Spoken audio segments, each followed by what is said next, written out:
to this computer. Okay, we're recording. All right, everyone, welcome to Which Wave From Here. I am so excited because I, Corinne Labita, am here with my sister from another mister, Amanda Woodward. I am so happy that you're here joining me, finally. Thank you. And you know, I've been avoiding it for so long. Now I'm excited. This is going to be really good. I'm So, like, camera, no. Amanda and I are going to be going deep into the conversation about what clearing is, because it's something that showed up in my world, something that Amanda is like the OG, the expert on. And everything that I know about clearing is because of this amazing woman. And so I'm really, really excited to like dive deep into the depths of what the process of clearing is. And how Yeah. you came to develop what you developed, how you developed it. So, Well, yeah. thank you for that intro. I appreciate that. I feel like I'm becoming an OG. I feel like I'm constantly learning. I don't know if expert, I don't know, but I appreciate your perspective on it because I feel like even if when I feel like I get to a level of mastery, I learn something new. So, you know, we'll say striving towards expert and mastery. Right, where it's like the healed version of that word expert as opposed to the abusive word, where it's like you happen to have the cutting edge like the cutting edge knowledge that pretty much no one else I'm seeing has it, other than for me, Jacqueline Hobbs. And you and Jacqueline Hobbs will say the exact same thing independently of each other within like a week or two of one another, which is really fun for me because I'm like, holy shit, look at my friend go. She's fucking amazing. Thank you for that. I'm happy to be here with you. And you always spark all of this stuff. You know, our conversations, they start as a seed and they just Right. whole garden happening. And we're like, where are we? Right. So I figure we'll just start with basics. Like, what is clearing and why should we do it? I love this question. So the way that I would define clearing is becoming aware of the fact that you have energetic anatomy, becoming aware of how to work with that energetic anatomy for your optimum health and well-being. And then beyond that, and maybe this happens at the same time, this awareness that energetic anatomy is how our entire world is designed. We just have our own particular, like we have our own physical bodies that interact with the rest of the energetics of Earth. And it's not, mystical, whatever. It's like we have internal organs that we can't see, but we know we're in there. We know they're in there, right? And we have impulses that run through our body that we can, kind of measure now.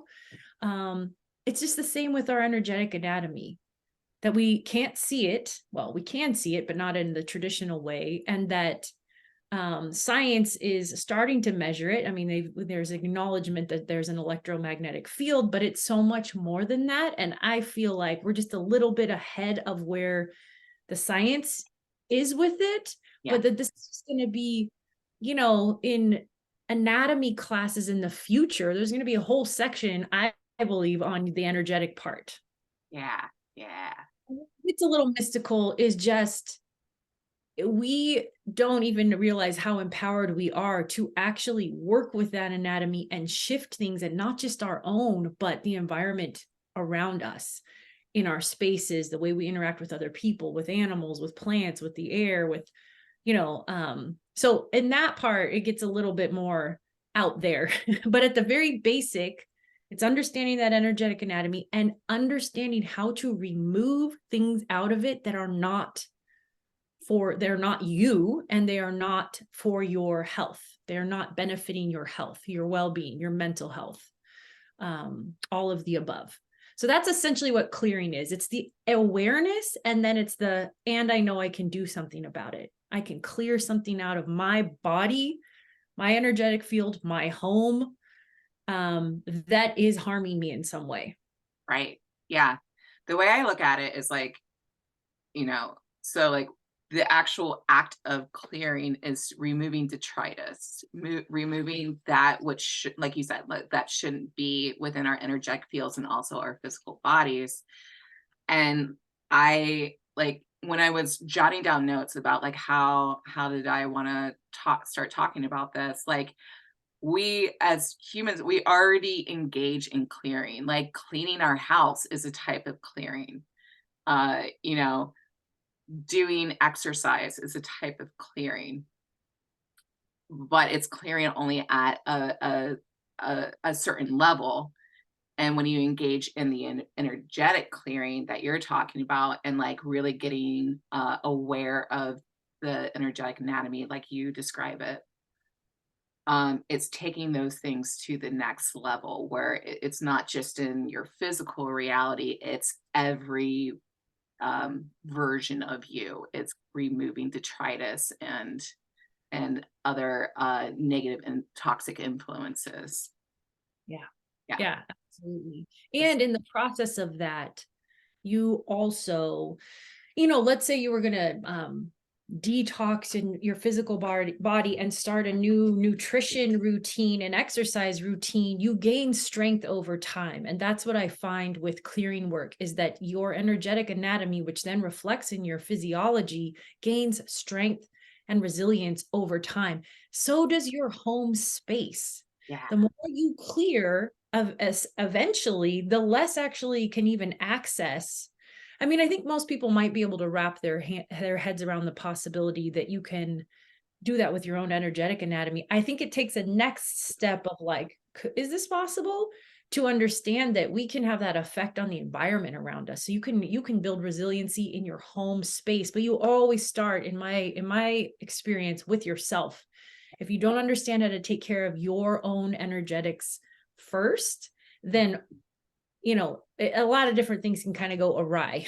So Absolutely. And it's so perfect because like this interview is going to be posted hopefully today for this week's for the which way from here, and it's going to be like the second interview that I'm doing for the podcast. Last week, I posted an interview with my friend Mary, who said the exact same thing. And she does her version of Reiki. Like she uses that word to describe her work, but she uses it in a universal way, not in the like traditional Reiki way.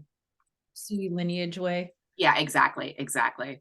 Um, but she talked about how, like, if you're going to start doing energy work and if you want to start helping other people, you first need to spend a significant amount of time just working on yourself, knowing what is you, knowing your energy, and being able to differentiate between you and anything else that might come into your field. Because if you don't, you're in for a world of hurt.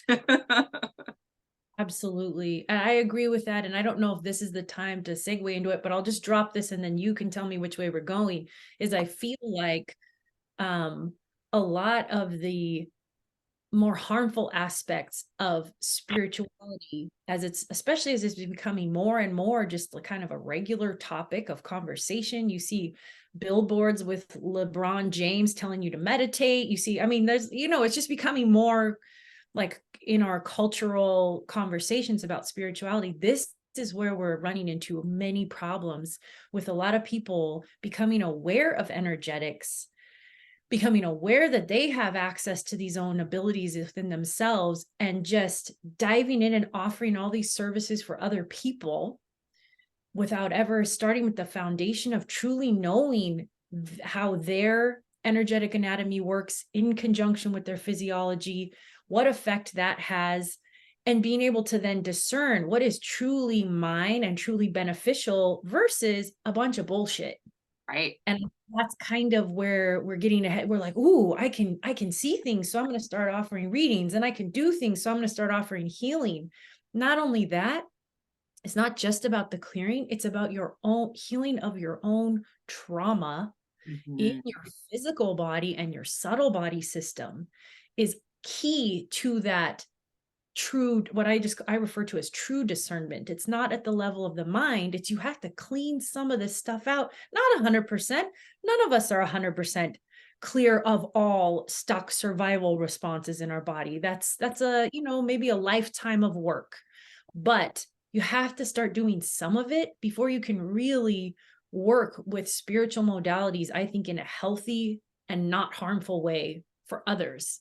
Because even with clearing, a lot of people jump right in and they're like, oh, I want to learn this and I want to start clearing. Oh, I see an entity on that person and I see it, and they have no clue what's going on in their own. And it leaves them more susceptible. And if they're offering services, can cause a lot of harm to their clients, which is how I end up getting a lot of my clients, which is why I take a particular view about all this spiritual stuff right now, because Right. I'm like the trauma surgeon equivalent. Like I had a trauma surgeon put my face back together, and I'm sure he might have an opinion about bicycles that the average person doesn't have because he's seen what they can do. That's how I feel about the clearing work is many of my clients have found me because what started out as like a healthy fun, oh, this is cool, I'm going to ayahuasca ceremony and I'm doing this and I'm into this, starts to spiral out towards, even sometimes in some cases, into psychosis. Yes.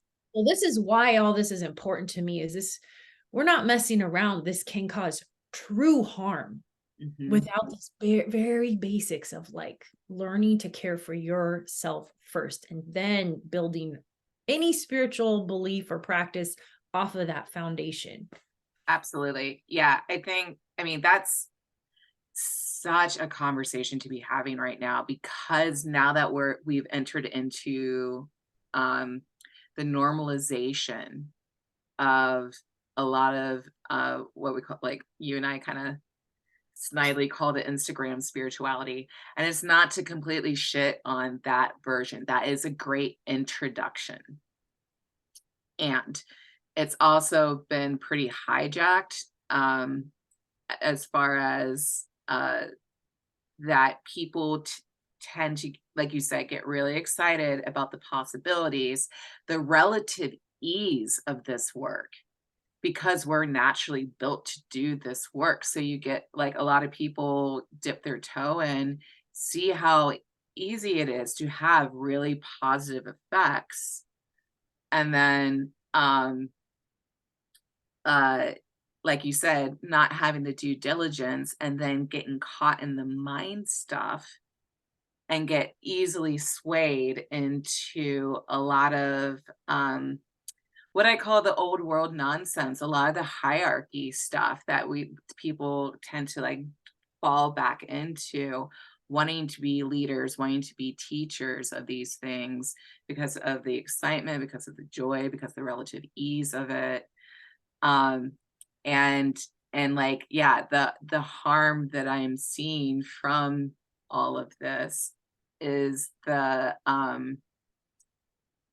like like you said, it can get as bad as psychosis. But what I have personally been seeing is that there is a crystallization of belief system, where it's like shedding, like, oh, we're getting rid of Christianity or religion or whatever, and I'm using this to replace it, and then um wanting to proliferate this information because it's helped me, or it helped the individual, et cetera, et cetera.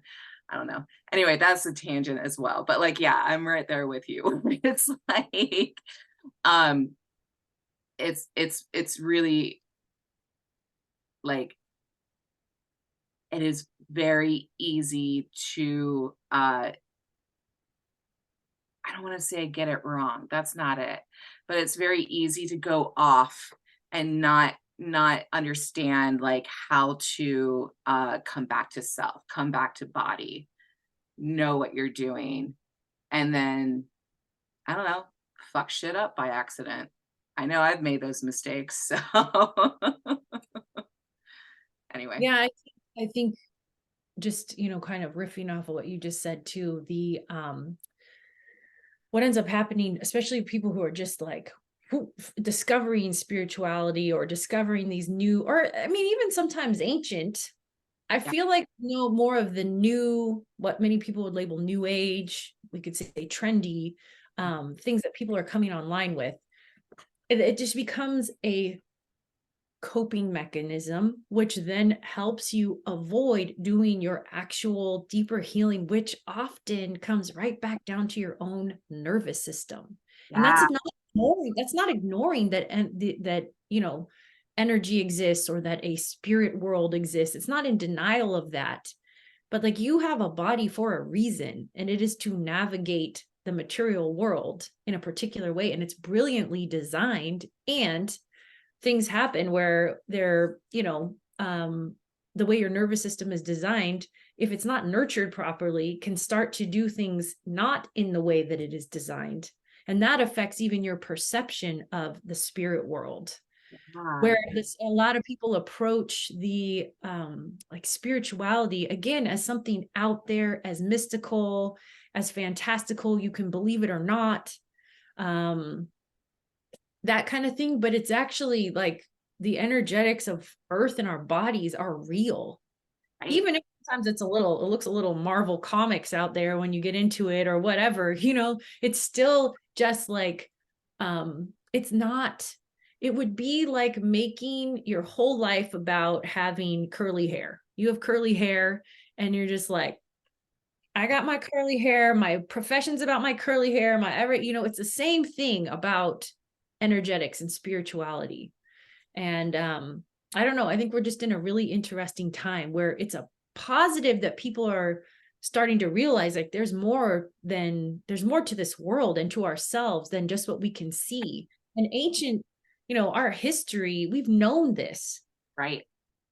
this in various ways. So it's cool that people are coming back online with that. And in the same respect, it's such a rush and a wave that a lot of people are just getting siphoned off into all of these directions. And I find that, I think, to, what you were talking about belief systems and stuff, there's also, it comes along with labels. Like, what I see a lot of are, okay, I have had a really hard time in my life, and I start delving into the spirituality, and now I don't identify as human anymore. I identify as a Pleiadian star seed, which, rather, like, going along with that label, I'm an INFJ or whatever they're called. I'm an empath.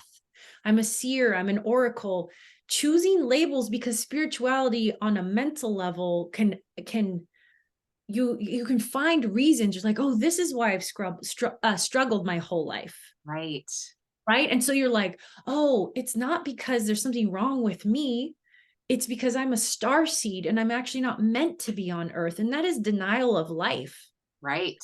Yeah. Denial of, and so you can choose those labels, like, I have had an incident with somebody.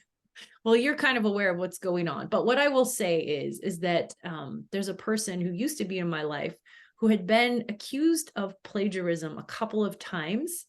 And she chose to justify it by saying that her human design is a projector, and therefore she needs to essentially plagiarize in order to produce in the world. So rather than just looking at what causes us to do these very human things, I mean, you don't have to beat yourself up about it. It was like, well, that's my human design and I'm sticking to it.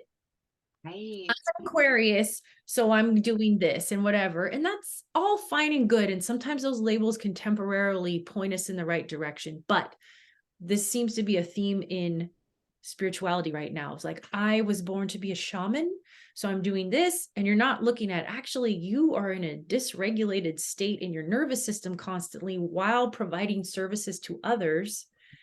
That might not actually be the safest practice. Yeah. And I think you and I have witnessed that in person in ceremony that we have sat in together. So there's just, there's just a lot to it, and we're all learning. And I'm not trying to say anybody's doing wrong, but for me, like, if I had to pick one tenet above all, it's that I don't want to cause anyone else harm by Right. what I'm doing, what I'm teaching, what I'm sharing, when I'm clearing someone. Like, that is number one. Yeah. Yeah. Yeah. Absolutely. And it's hard because there's only so much that we can control, right? And there's only so much that we can do, especially when dealing with other individuals and their systems, which comes back to like we are all individually responsible for how we move through the world and how we engage within the work that we're called to. And that was a big lesson for me recently because starting like clearing doing clearing work just showed up for me, which I'm sure it did for you too. And we're going to get into that, how it showed up for you and how you started this. But like I started, like I've only been doing this on a regular basis for a couple of months. And it started because someone asked me to do it. A friend of mine asked me to clear her workspace, and I had never done it before. It never even occurred to me to do that work. I just knew what like doing I just knew about clearing through you, and then of course like other spiritual circles, but you were my biggest context for how to properly do that in the way that is for me most integrity, and as at the cutting edge of where frequency is now because everything has shifted up so many octaves so rapidly as the earth shifts and we shift with her, so that the old ideas of ritualistic clearing are no longer relevant. So thank God I had you.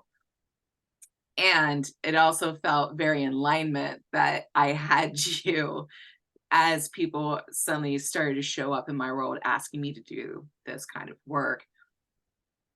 Again, tangent, but like I'm saying all of that to say, like, it's interesting. So it shows up, you do the thing, and then you still have the growing pains. Like all of the clearings that I've done so far have been like have felt very much in alignment because they just have been showing up. I'm not looking for them, they're coming to me. And I have all of the tools and help to get the job done. And then even with that, I had a situation very, very recently, as you know, where a friend, I helped him clear his home and he had a reaction, and it felt like a negative reaction. Now, I know, 72 hours later that it was actually just his body purging. Like he didn't actually go through anything too bad, but his body like literally like had a physical reaction where like a cold like symptoms, but they were heavy, and it scared him, and he sent me a text and it scared me, like where I was like, did I just mess this up? Did I make a wrong move? Did I do something of the mind and not of the body? Did I not go into integrity? Like la da da da da da da. The answer is no. Everything was in an integrity and everything was as it should have been. And his body is just doing what bodies do and getting rid of toxins, getting rid of things. And we just shook some stuff loose by doing the clearing. And I still found myself freaking out. And so it is like you said, this shit is no joke. It is no joke to do this work. And even when you do everything that you can to stay in integrity and stay in alignment and stay, like these factors will still come in that we can do nothing about. And it's just like, whoo, whoo, whoo. Like there's a kind of a fun aspect to this because you do get to take out some shit that shouldn't be here anymore, and that's cool. But oh my gosh, everything else around it is like hardcore. It's hardcore. It's like, man, there's some effects to this that can really screw things up. So anyway, Yeah, it's no joke, and I think what you're describing is where, you know, the reactions happen. That's not the problem. The problem is if you believe all of the things that are that are trying to get, and it's such a touchy thing because you always, like for me, I always want to make sure that I'm doing everything that I can to be in integrity, like you said, to make sure that it's all supposed to be happening. right. And if someone has a reaction immediately, and sometimes it's like, there are opportunistic energies that are like, all right, can we find a weak spot? here? Can we find where she still holds self-doubt and get her to shut down? Because I actually had a friend who he comes from, you know, a very, very ancient lineage of people that he is, you know, mostly genetically that culture, Okay. which is kind of rare these days. Yeah. Generational medicine people. He was trained as a medicine person in his culture and his lineage. And he came to me once when I was shutting all of this work down, like in late 2020, early 2021. I was like, nope, done with all of it. I remember. Yeah. Job applications at the bank, at the, you know, I'm like looking around, and he showed up at just the right time, he and his wife. And he was like, just remember that when you choose this path that you're on, the very thing that you're clearing, the very thing that you are, he didn't use these words. I'm not going to quote him because he was using some of his cultural context. Right. He's like, the very thing that you were trying to do will come at you and try to get you to stop doing this work. Mm-hmm. He's like, don't forget that. My grandmother taught me that, and I'm telling you this now. And he also gave me a gift, which in his culture is like a protective gift. And he's like, and he did not even know this was happening in my life. He didn't know that I was like, I'm out, quitting, retired, you know. And Yeah. he just shows up in the middle, I think, of the, you know, lockdown. Him and his wife came over and were like essentially saying, keep going, and don't forget there's always a trickster there that's going to try to veer you off the path, especially when you're effective at it. Right. You're fucking things up. Why don't you quit? You know? Right. So what prevents that again? Back to your basic foundational tools of nervous system work, trauma release, clearing yourself. That's how I get over what you just described every single time anything comes up. I go back to my main foundational things and get through it. And what do you know? And I have to choose to trust. If I go through all of my stuff and I'm still getting the same answer that, yep, everything's good, it's going to be fine, I have to choose to trust, and then I'm shown the confirmation of that after. And Yeah. that can be terrifying. Yeah. Yeah. I mean, since starting down this particular road, which again, it has been kind of crazy how it's shown up, because I knew that I was transitioning out of tarot. I wasn't really into tarot. I mean, I still do tarot. It's fun. You know, I still am able to like help people in the moment. People still come to me every once in a while, and I'll be like, yeah, okay, that's fine. But it wasn't like, it was very clear to me that that wasn't enough, that that wasn't going to be my thing anymore. And then this showed up, the synchronicities that come along with every single clearing session. Like before in my life, synchronicities were pretty subtle, and I'd have to be like, well, I guess that's a sign, you know, that's a nice sign. This one's like getting punched in the face. Every single time I do something, I get a synchronicity that is so on the nose, where it's like, oh, okay, well, I guess I'm just gonna keep doing this because right?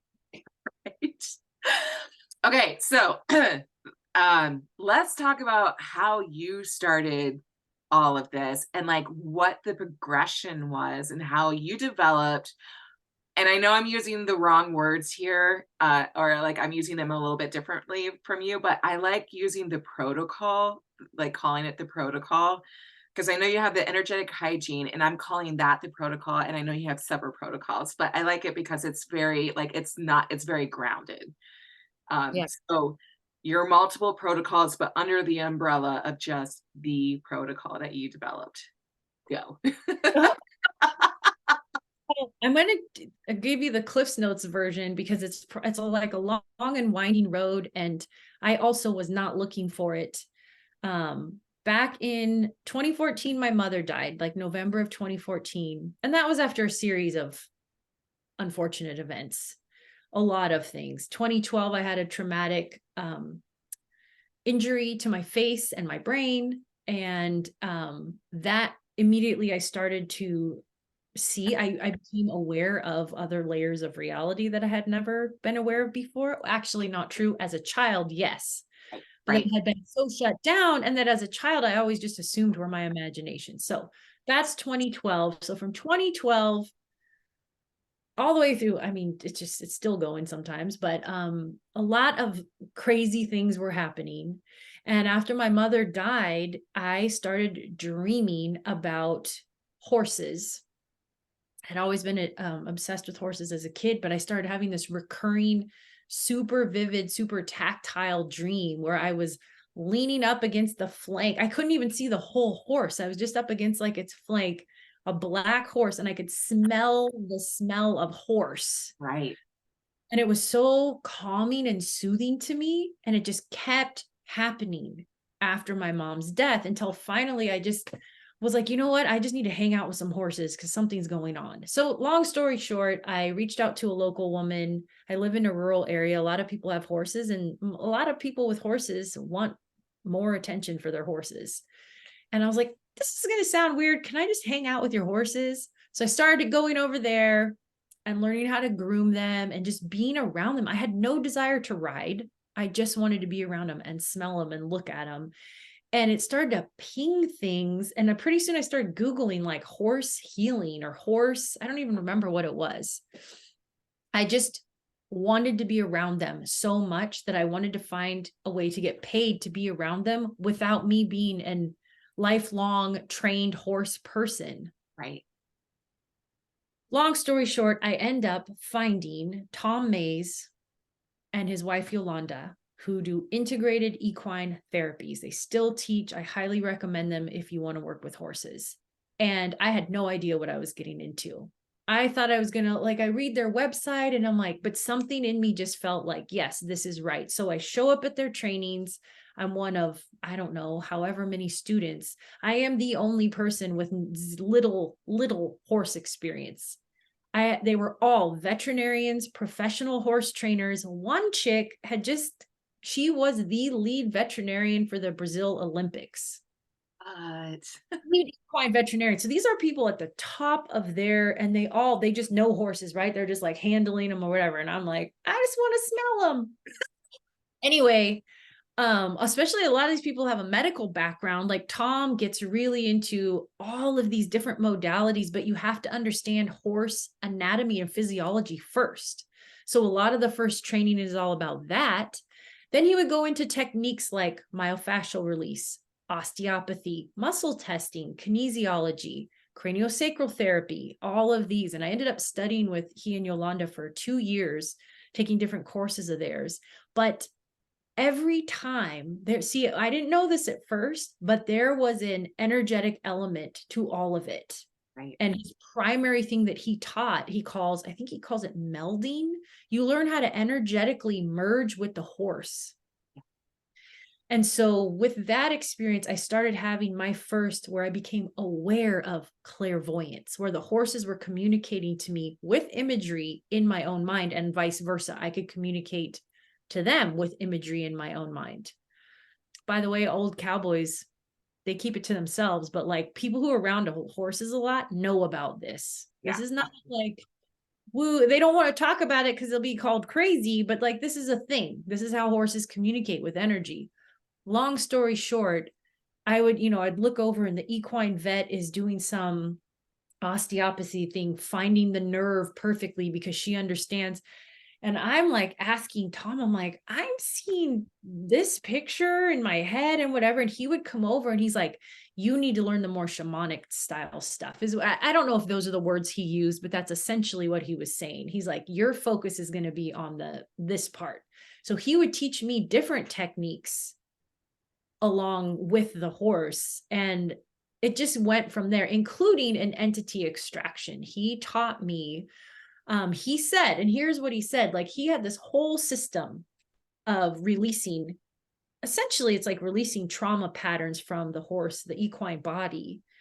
But they would always end up in the organ. So even if you had a vertebra out on the spine that was cocked out of alignment, chiropractics would just shove it back. Right. This work, you traced it and you were like, no, I'm going to get into the muscle, but it would land in an organ. If we could not clear that organ, then he would be like, and then there could be, I don't even know what he called it, a dark spirit, an energy, but he was essentially saying an entity. And this happened one time, and he called me over to do it and I was using my hands to physically like extract this entity out of the horse's body. And then the horse had the release that we were looking for. So that was the very first time I did anything at all around these realms, or anytime I was introduced to that. Or the fact that sometimes if your body doesn't just go naturally back into a state of healing, that there could be an extraneous factor, even beyond trauma. Right. That's, you know, an entity, a fucker. Like, So that's like the origins of it. That was in 2015. I started doing that work. And I worked with horses for a couple years, but I knew the whole time, I'm like, man, as much as I love this, I can feel that I'm meant to work with people. right. But the basics of my understanding of some of that stuff, like the first light bulb moments, were all with animals, and they give you immediate feedback. Yeah. Yeah. They teach you, because then I studied with, and I can never remember his name, James. James is his first name, and he is the teacher of the trust technique. And if you ever want to, if you question anything about working with energetic anatomy, go see this man's work. Because to me, that was like what I had been sensing and feeling and working with. And I think I took his course in like 2019. You can see it firsthand that you shifting your energetic anatomy can have an immediate shift on an animal that you're not even near them. Mhm. And I'd had that experience with horses, but he made me see that, like, oh no, it's not just an accident when it happens, or it's not just occasionally. Like, you can cause this to happen by shifting your energetic anatomy. You can shift the energetic anatomy of others. Yeah. And I need to look up his last name because I will always want to give him credit, and it's just like my brain won't remember his last name. James of the Trust Technique, for anybody who's interested in looking into his work. So that was the very start of it. And then as I started taking what I had learned to work on horses and applying it to humans, which I was reverse engineering. Tom had started on humans, learning all these different, and Yolanda had started learning craniosacral therapy, osteopathy on humans, adapted it to horses. I was taking it from horses and adapting it back to humans in my way that I could understand. And in the course of that, and also I was still always putting up with like horrific night terrors and things like that. Over the course of that, I would try to just do gentle healing on people, and something would happen sometimes where they would feel like they were under attack, and nobody taught me how to do it. I just had to do it in the moment, like go in, see what I could see was attacking them, and get rid of it. Right. Yeah. How are we doing so far on that? We're doing so Right. far on No, that, because now we're about to drop Contomble, and we have to. I have to we have drop to. That's how we met. Yeah. because because I so often recommend for people right now to not work with anything other than your own energy and the earth's energy. No guides, no guardian angels, no Pleiadians, no nothing. Yep. Likewise. That's what I teach, because I truly believe, especially if you're struggling, that nothing else is necessary and that you need to have the foundation of self. But I would be lying if I said that I didn't learn some of this from guides, or like, I mean, because the first time I experienced what I now call guardianship, and even learning that entities could be removed, was from Contomble during that first ceremony that you and I met in Asheville. Yeah. So that's where you learned removal of entity, really? I thought you were already Yeah. doing it. No, well, I was on, let's call it like a grade school level. Okay. And what I knew to do was to back things away. I didn't know Okay. how to permanently get rid of things. And it was all learning in the moment. Right. So without getting into all of that, because that's such a rabbit hole about Contomble and whatever, we can just, for like maybe the, again, Cliff's Notes version, is that there is a practice, and it is from the Daguerre people of Burkina Faso, West Africa, where there is connection with they call them little people, the Contemple. Around the world, people would call them maybe like fairies or gnomes, sprites, brownies, whatever. If you go all over the world, almost every culture has stories and rituals and things like that around little people of Earth. Corinne and I met at a ceremony, a multi-day ceremony that was based on these people and a particular tradition of having a human being trained and initiated in voice divining, where they would essentially channel the voices of these little beings. So without getting into all the details about that, I will just say that there was like, I don't know, 26 or 27 of us at that, roughly, right, at that ceremony. Yeah, it's pretty big. Right off the bat, in our very opening morning ceremony, there was this whole, what I could only call like an entity feeding frenzy.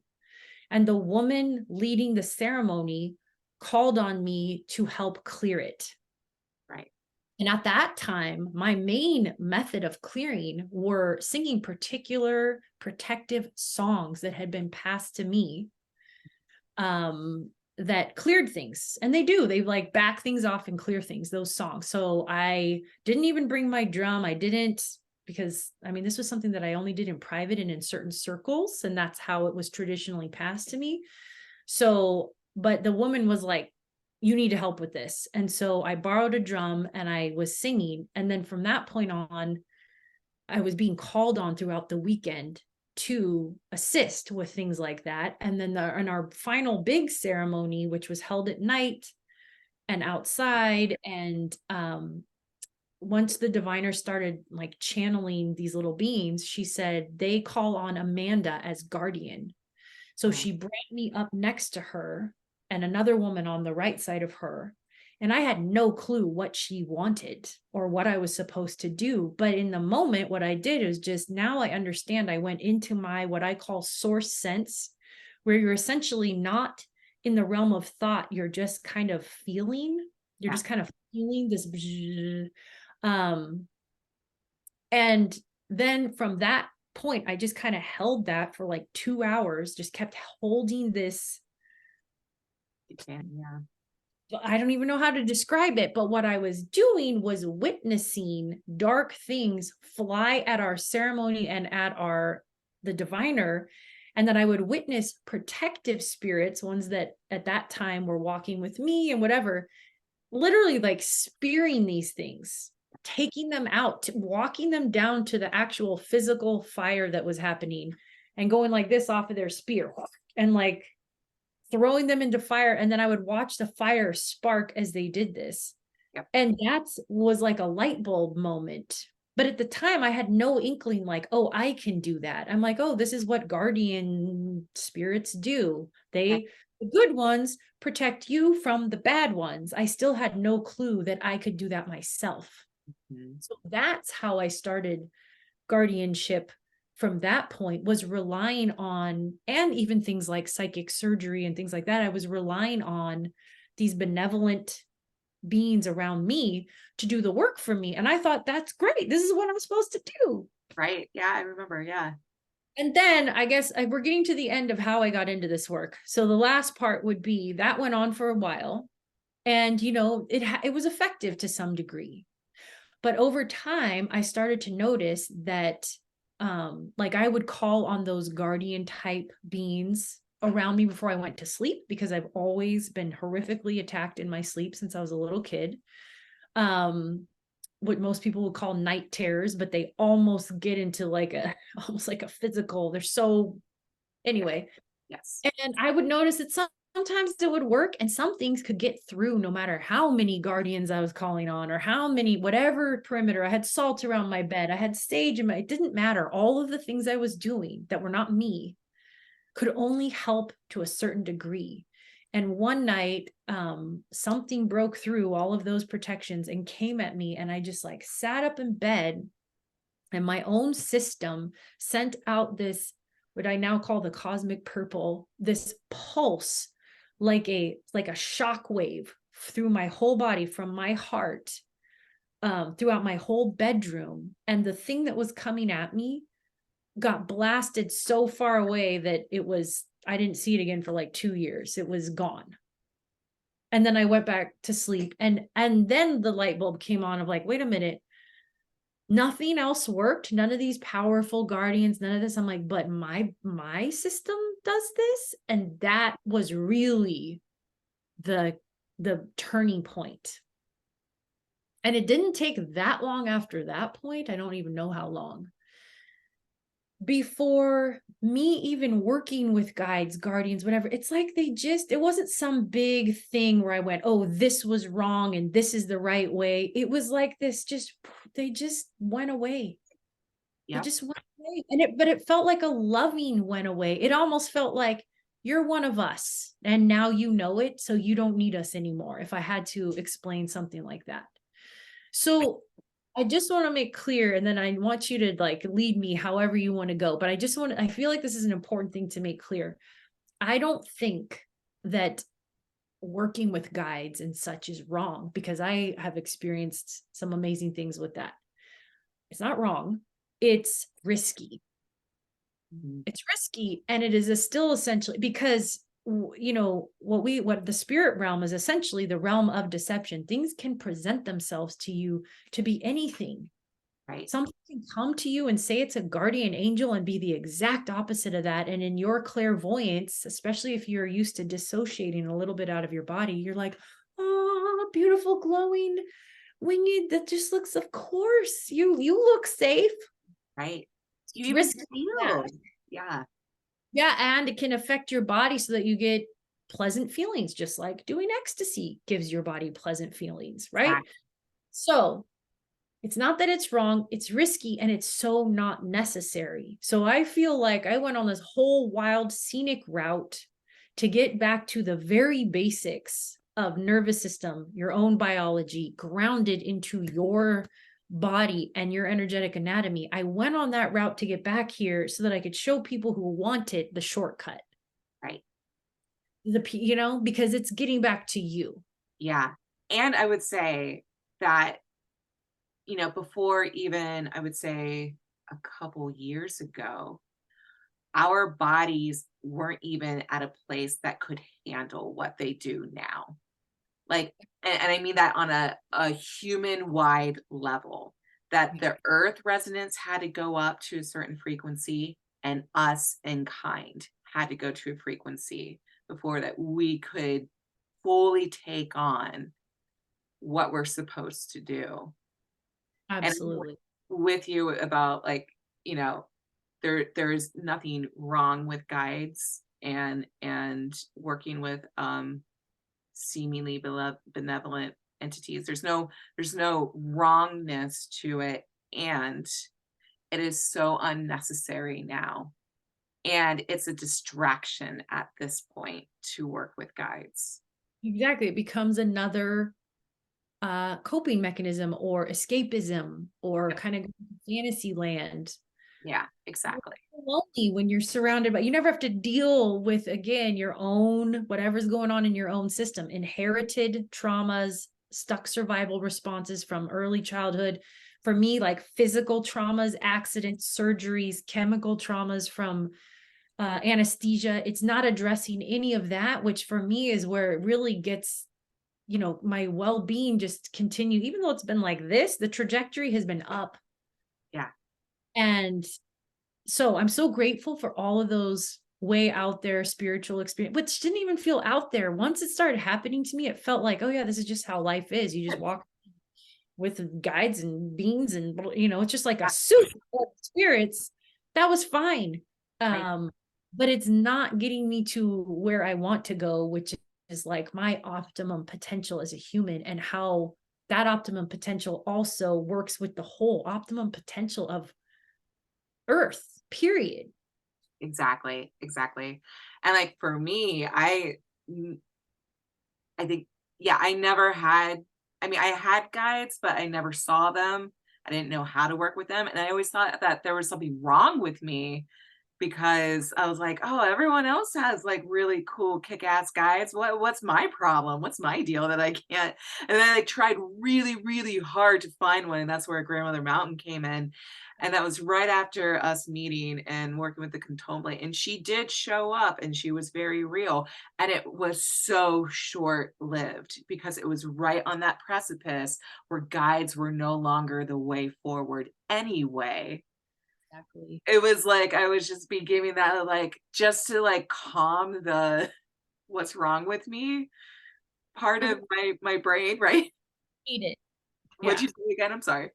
It was almost like you got the training wheels right as you could just learn how to ride your bike by yourself, and they're like, "Let's just put these on so you see so you know you're not missing out Yeah, on what everybody else was doing," you right, know? exactly, exactly. It was just this nice, like, pat on the head for me. It's just that's I was just like, "What's happening?" Yeah, exactly, and then she was gone. It was, like, maybe 6 months of having that particular guide around.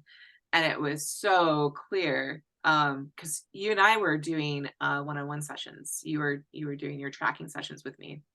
Yeah. Called upon her, and I think Contomble showed up at certain points, that kinda thing, and it was cool, and it's fun, and it's interesting because it is, like, something out of the movie to have otherworldly beings show up to help you, Yeah. and it's very easy. Very loved and whatever. It's an interesting experience. Yeah, yeah, it feels cool. It feels like you get to take part of something bigger, something that you were told is only in your imagination, and suddenly it's a real felt experience. And it gets very easy to get addicted to that. Exactly. And And now, it and never seeing you what you're capable of doing. Same thing you could say with, like, always deferring to a priest or a guru or a you know what I mean? Of like, "Wait, you're my connection to that creation energy. You're my connection. You're my connection. Guides are my connection." And then you eventually realize, like, no, this is me. This is me. And that does not mean you feel like you are a god. I want to make that very clear right, with that. Because I know that there's even a lot of talk of that in the Bible of like, ooh, Satan will try to convince you that, and I am not Christian and I have read parts of the Bible out of curiosity, but I've had other people quote the Bible around these things of like, nope, you have to go through Jesus, you have to go through all of these avenues.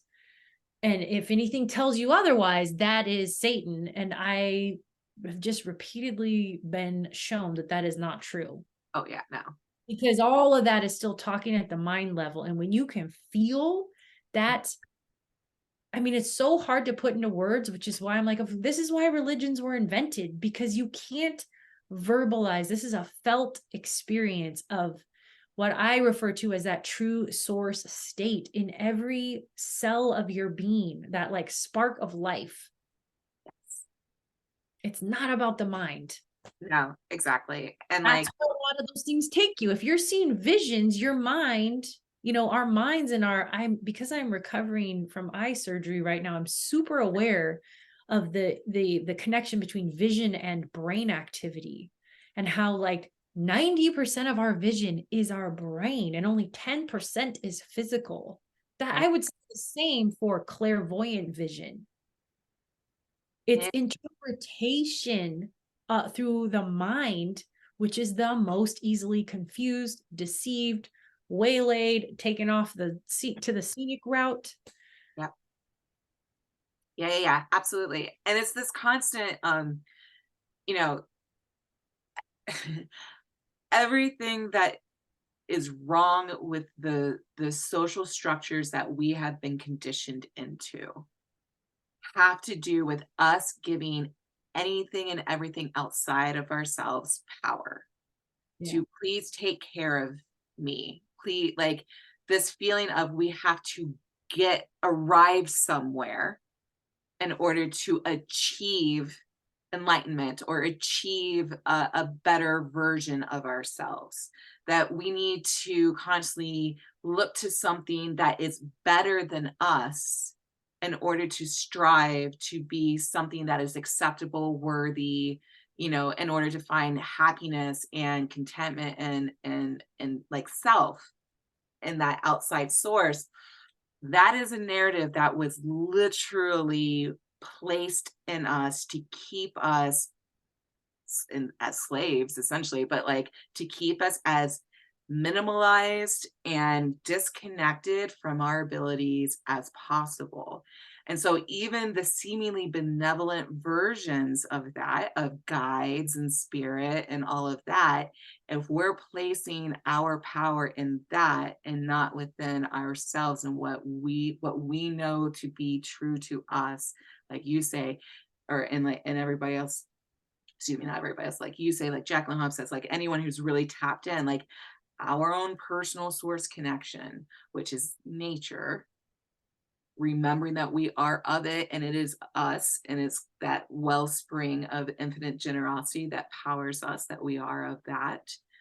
Coming back to our version and our expression of that is the truly most powerful, potent way to move through the world.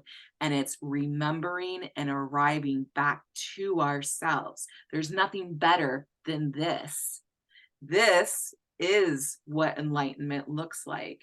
This is the better version of whatever. And it's just the stripping away of everything that's telling you that you are not good enough, that you are not worthy enough, and that something outside of you is going to cure you or make you better. And like that was the like when I had the felt experience of that realization, it changed everything for me. Where I was just like, oh, like, oh, all of these years of like, you have to have a really strict meditation practice. You have to do this, you have to do that in order to not be you, to find the better version of you. It's all bullshit. It's all bullshit. Oh, bullshit. All bullshit. I think that's where clearing comes into it, is that, I mean, to me, it's interesting to feel like we're on this evolutionary path that got sped up even recently Very in much some, so. right? But Yeah. to recognize that, like, if you're pulling back from the bird's eye view, I'm like, I can kind of see the evolutionary path, see where I'm working, and see that but my awareness is beyond where I'm working always. Does that make sense? So it's like, yeah, I still understand clearing and some of the things that we work with in clearing to be a little bit part of the old paradigm thing, but we still have to kind of help undo the old paradigm Yeah. stuff until we're moving in the new. So it's part of a process, but it's also why I can see that, like, even sometimes as I'm implementing something, I can almost see the other side where we're going to come out of that. Yes. And that to what you're getting to is like clearing is a tool along that, along with many other tools. Yeah. It helps us to, rather than seeking all of these things to help correct, you're clearing out everything that's not you. Yes. That got And me. Yeah. exactly. And I think, like, when it comes to the energetic anatomy part of it, the analogy I've been using is like, okay, so let's say you're not paying attention, you're super distracted, you're stumbling around, you're stumbling around and you fall and get cut, right?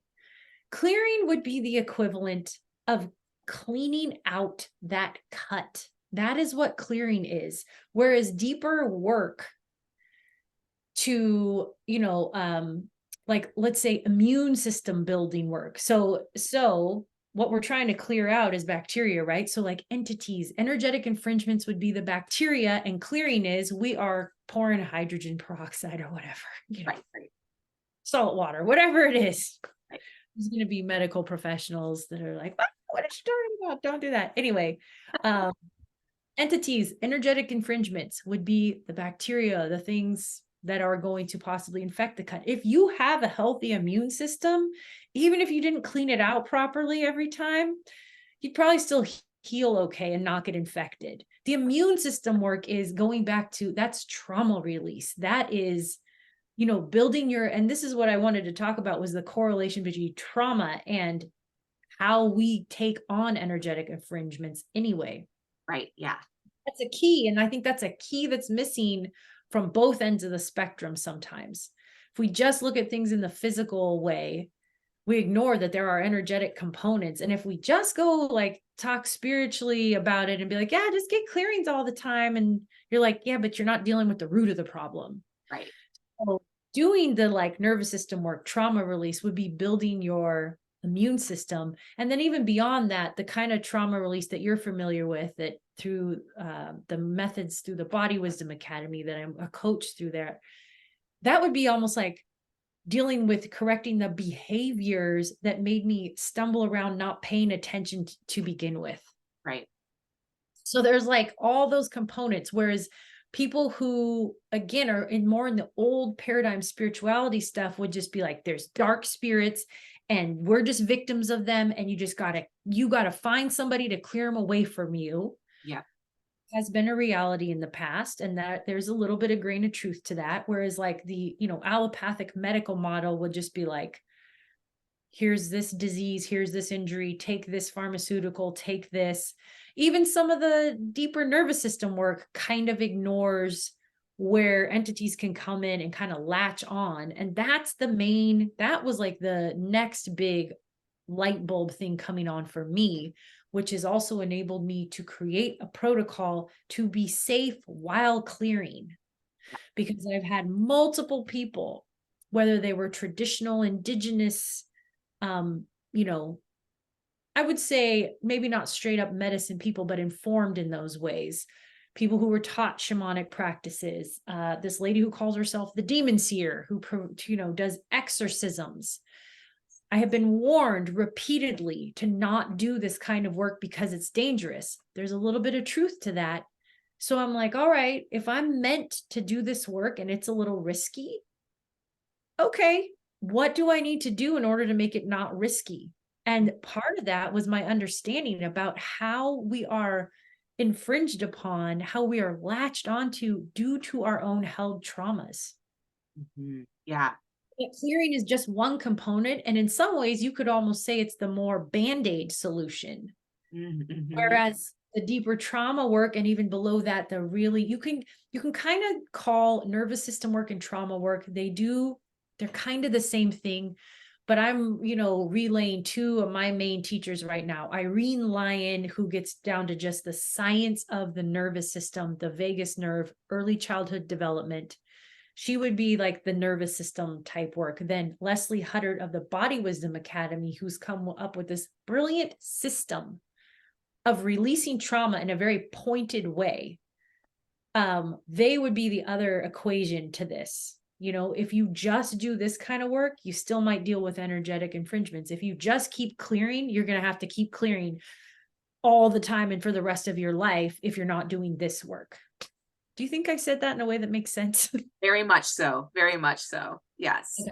So that's where essentially the way that I work now, this is what it was born from, is all these weird spiritual experiences culminating in me learning about the correlation between trauma and entity involvement. And then going down the whole road, starting in 2021, of my own education around trauma, becoming trauma informed, becoming a trauma release practitioner. I'm still going down that road and combining it with the clearing. And that is the key. And that is what I am now teaching, are the basics. I am not qualified to certify someone else in trauma release, but I am qualified to talk about and to bring some basic tools into what I teach that give you that strong foundation to keep yourself, just anybody who wants to learn this, but then also if your goal is to be doing clearings, this lays out the whole foundation of getting back into the body.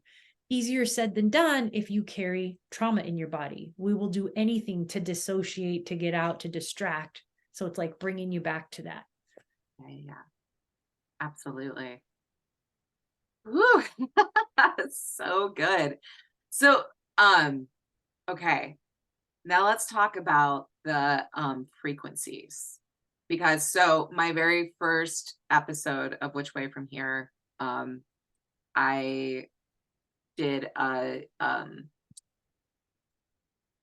clearing on Rachel, on my friend Rachel, because we went to a cemetery and she got an attachment which happens at cemeteries. There's always risk when you go into those spaces, as we both know. Um, but I did just basic hygiene. So the to say the clearing, it's the basic hygiene of just getting her back into stasis, essentially. Um, and so it's recorded, and so it's the different frequencies. And she had commented like, "What are all these different frequencies?" And it's like, I know the felt experience of these frequencies, but I couldn't tell you specifically why they're there and why they're so fucking effective.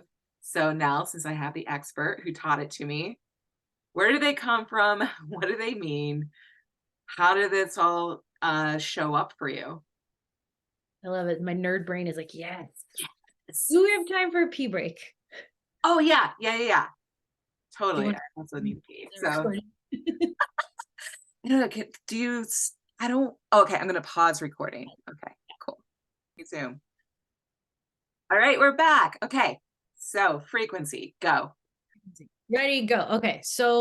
Um, couple of components that got us to where we are with this stuff. So the first would be that story I told you about where this just like pulse of purple came out of my heart and backed off a very intimidating energy that was like in my bedroom, where you're kind of in the liminal state. So I knew where I was and I knew, but I could still see something so, almost coming into the physical. So that was like a light bulb moment of like, what is this? And then I would say over the years from starting the horse work in 2015 to that probably happened in like 2019, 18. I had heard different people who work with energy and things like they say things like bubble yourself up for protection. And I always was like, yeah, okay, whatever. And I would try some of those suggestions and they didn't really seem to have an effect. But I did try to establish like a setting a safe space protocol before I would do one-on-one work with people, which would include us visualizing a bubble, but whatever. So there was that. So I had heard of that idea of working with different frequencies, but nobody had ever explained it in a way or said anything. So then I might not get the timeline right, but I had been doing the tracking sessions and it had started to veer more towards clearing people, not intentionally, but like in the moment, I would be working with somebody, something would come up and I would see something and I would remove it. And I would either have my guides do it or I would copy what they did and pretend I had a spear and spear something. And it seemed to have some beneficial effect. But I started working with Tina Dodds and Karen Bakirin, who do a form of clearing called remote spirit release, which they learned from Dr. Terrence Palmer, who, as I understand it, was a psychologist. I believe he was a psychologist. Don't quote me on that. Who at some point in his practice felt like just talk therapy wasn't helping people. So he learned a form of hypnotism and found that he could help people a lot more by going into that state. And the long story short, he had one woman where no matter what he tried, he could not put her into like that relaxed state to work with her. And he was like, I don't know why I'm stuck on this, this poor woman, and was reading a book by some Scandinavian author who said that sometimes it's due to like demon things. And he said that the Lord's Prayer from the Bible would get rid of certain demonic energies. And Dr. Palmer at the time, if I have his story right, did not even believe in that, but he was like, I'm willing to try anything with this woman because I'm not making progress with her. So went back next session, like starts reading the Lord's Prayer over her. And she has this, it essentially clears something off of her. And from that point on, she was able to make progress. So this very scientifically minded psychologist was like, what in the heck just happened and what is this? So he developed from that a remote spirit release. He found that with his clients, if he would do a mini version of what we would call clearing, that they would make greater progress in all their other work.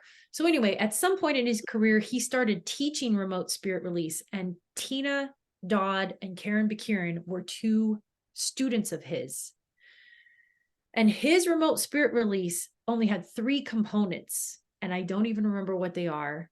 I don't even know if they told me one time. They would be like, they would check for 3 different things. Okay. Demons, vortexes, and I don't know, something else. They took what they learned from Dr. Palmer and came up with this whole long list of things to check for while you are clearing. And they so generously passed that list on to me, because I was having more and more things come up in sessions, and I was clearing things the way that I knew how, but I did not have a systematic way of checking. Mm-hmm, mm-hmm. So they passed this very long protocol onto me. And as part of that protocol, I was like, their follow-up, they would say, like, you can use black ash, or you can use whatever. And so I started trying that out, like some of the things that they would use, black ash and whatever, and some of them would have an effect and some of them wouldn't. Right. And then what ended up happening is, the more I got into this like systematic clearing, the more my system would just show me things like, oh, there should be a like delineated surface on the outside of the energetic anatomy that is a bit of a barrier, not like a barrier, keep everything out, because we still interact with the whole world, but like it's you. Right. And how a lot of people didn't have that. I think also related to early childhood development trauma. And so I was shown then, like in the middle of a session with someone, I was shown one time, you need to apply, actually, I think this happened on myself first, apply a really thick layer of iridescence around the outside. And this can help you, you know. So I would play around with it. I would act like a kid and be like, all right, I'm going to go to the grocery store in the small ass town where I live, where I don't really want to talk to anybody. I'm going to put up the iridescent and see what happens. And I just kept playing with, you know, my own energetic anatomy of like, what does this do? What does this do? And so new frequencies would and still do reveal themselves all the time as other ones fade out. Yeah. Black ash on myself for years. Yeah.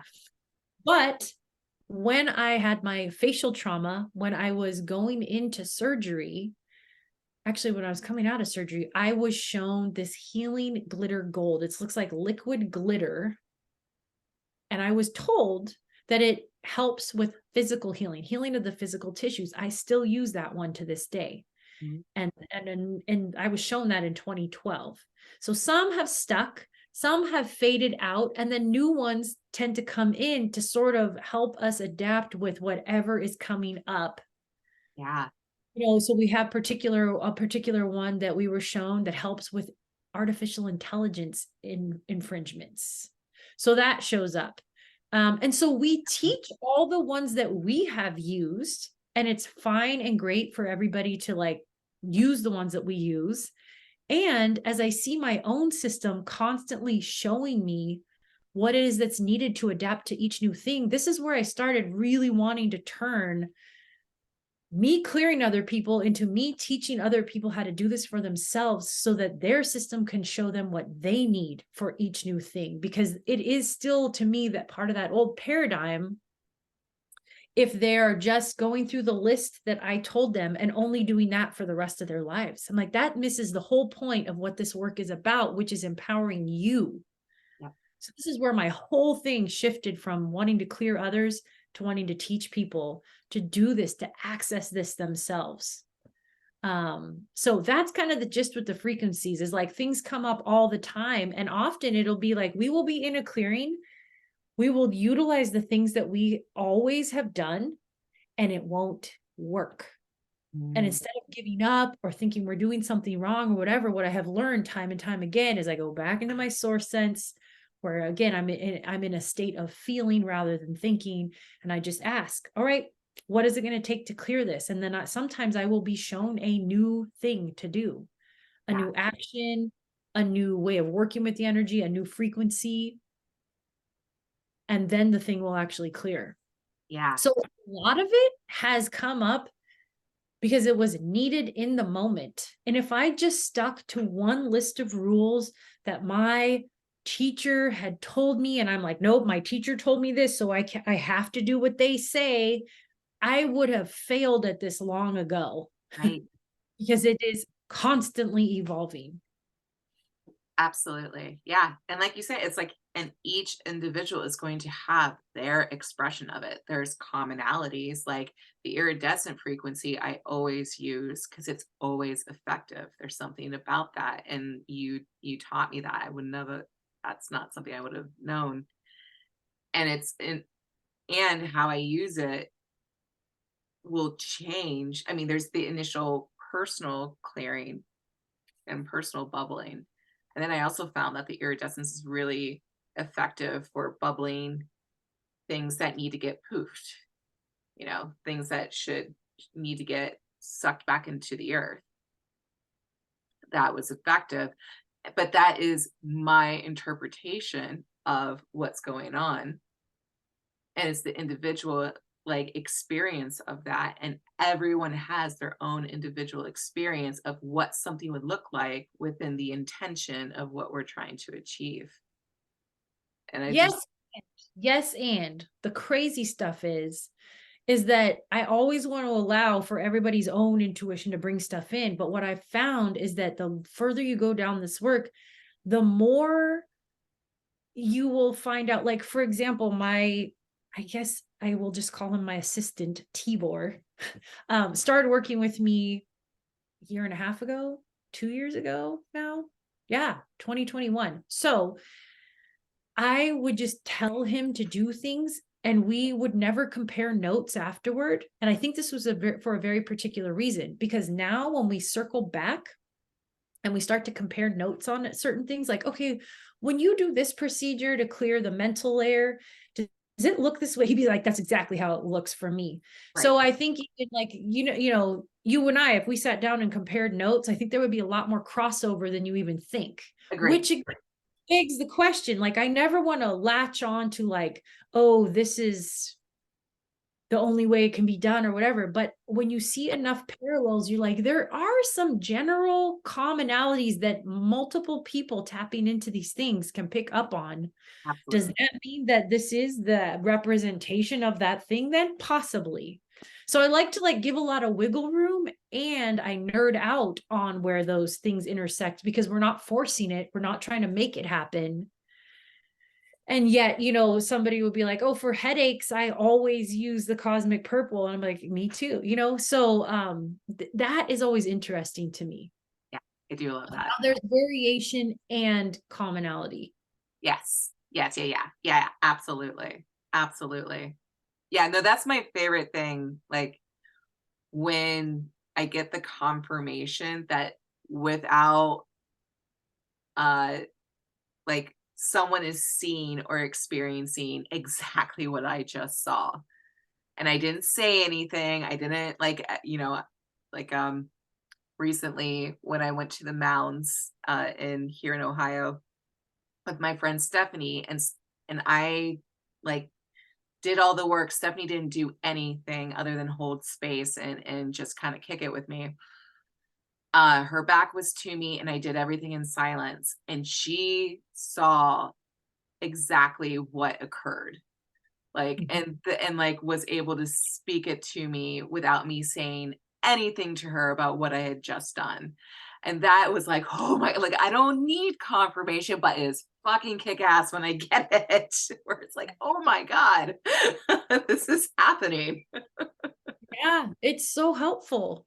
And I Yeah, think especially if you're not like really attached to getting the confirmation, or you don't need it first, you go into that state of trust, you do your work. And then what I have found over the years consistently of getting confirmation constantly is that it does help get your mind on board with the whole thing, because we are working in ways that are not recognized. I think even like a big swath of society would call us crazy. You know what I mean? absolutely. And these things, I believe a lot of what we're doing will be measurable, scientifically measurable in the future. It's just not quite yet. And Right. even the correlation between our human biology and how all of this works, it will be measurable. And there are people moving in that direction. But for now, we're just like the kooky energy people. And you know what I mean? And I'm like, well, science is going to catch up to what and there might be different ways of explaining it, but we're on to something here. Yeah. And it's not in opposition to science. It is everything's working together. You Right. know, I often say that is like spirituality and science seem to be at odds when they're basically saying the same thing in two different dialects. Oh yeah. Sometimes one gets a little wrong and the other one's right and the other one's wrong and the other one's, I mean, it's like, but they're trying to say the same thing, Mhm. you know? So anyway, I think it's super interesting that you can get repeated confirmations and that you often do to just help keep learning and evolving and taking those steps because it is helpful. Yeah. Absolutely. Yeah. Because like you said, the mind is always the quick to deter you. The mind is always the last to get on board. And your body's just doing what it's doing. That's why I always like try to remind people like your body is just gonna do its thing. Like when we speak the frequencies or we speak the like what is occurring, that is like our mind is the last to know. And our bodies are just doing the thing. And now we're just getting the rest of us on board to bring it all in alignment. Because, yeah, you know. And the more you practice the energetic hygiene or you learn clearing or you add this awareness to your life, and this is another one of my big kind of things that I like to impart to people is like there's not life and spirituality. That's like a newer construct. I don't know where that came from. Is like you go about your life and then one day a week you go to church or you go about your day and then right before bed you meditate or you pray or whatever. I'm like, to me there it's just all the same. Yeah, And that's how you actually get the most benefit out of it so that when you start to start working with these frequencies you just feel like, well, I'm just picturing things in my head or whatever.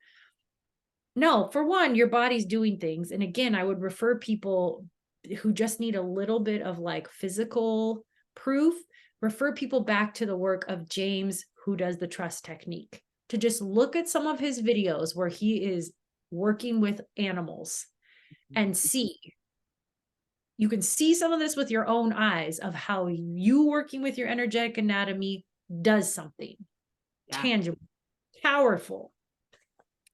There's that. But also that these things just become, I don't take different times out of my day. I do take about, 5 to 10 minutes a day in the morning and at night to thoroughly clear and check myself right now.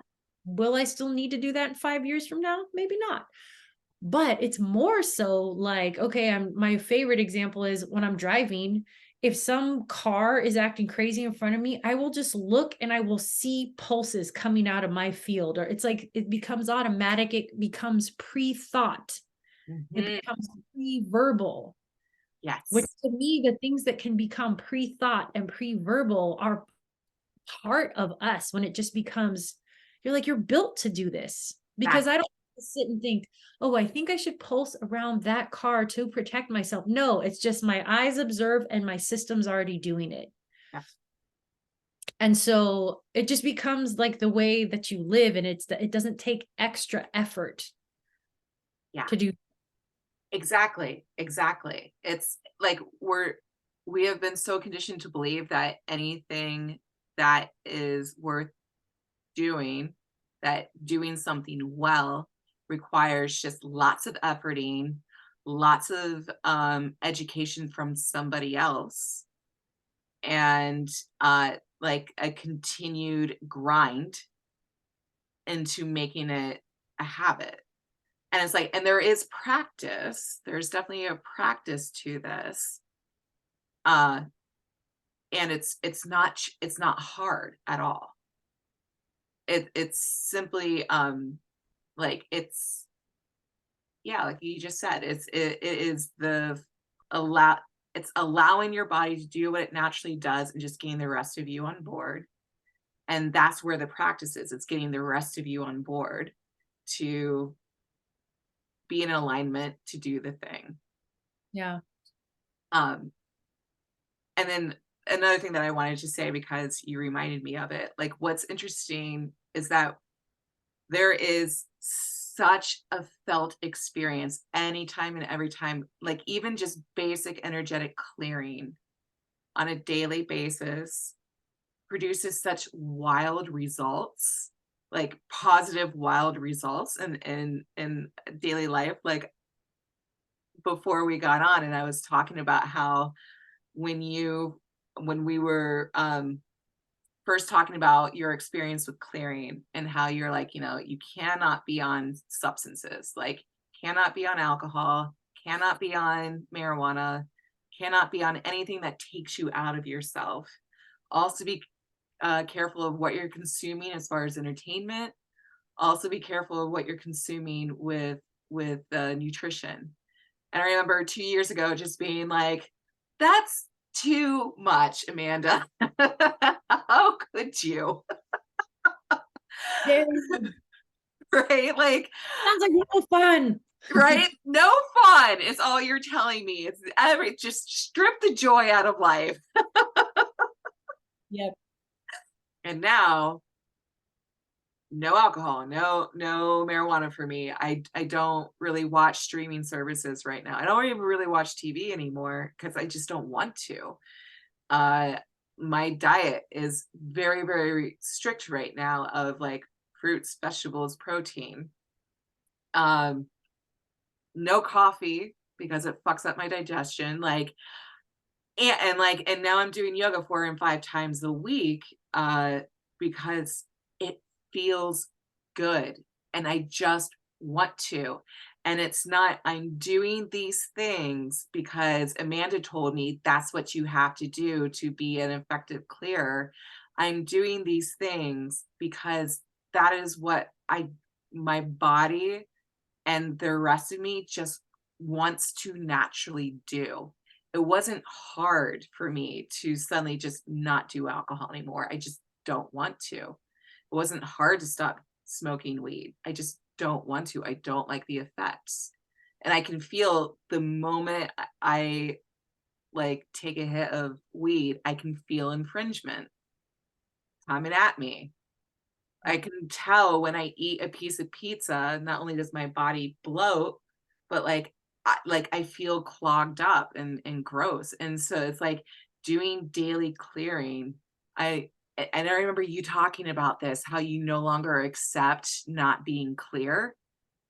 And I remember thinking like that's really interesting, but now I have that felt experience where it's like I no longer accept this feeling of not being fully myself and Mhm. having the infringements, and like the food, the things that we consume, like all have an effect on us in such weird, very sneaky ways that you don't understand until you engage in daily simple clearing and really understanding the difference between you and everything else. And then you're like, oh man, the sneakiness of these things. And it's like, and then it's just like, I don't want these seemingly creature comforts. They're not comfortable once you're really fully yourself. Yeah. Yeah. Yeah. Well, and to anybody who's going to watch this or hear this, to clarify too, what I was referring to when we were having those conversations a couple years ago was, if you want to do clearing for other people, you, in order to stay safe while doing it, you need to be clear first. And things like substances and things like that will leave you with infringements. So it Right. was a safety issue. But so I want to just make that distinction so that people know, if you are not able yet to let go of certain substances, Right. practice Right. that, you can start self-clearing. Yeah. That's like starting brushing your teeth every day. It's something that you're meant to do. I just don't suggest clearing for others Right. Right. until you have reached a certain level of consistent clarity yourself, and until you have the skills when you do take on a big infringement to be able to remove it by yourself. At that point, then I think you are ready and able to clear others if you feel called towards that. So I don't want to deter anyone who's like, Right. oh, wait, well, I want to smoke weed, so I can't be. No, no, no. The self clearing is totally different than clearing for other people.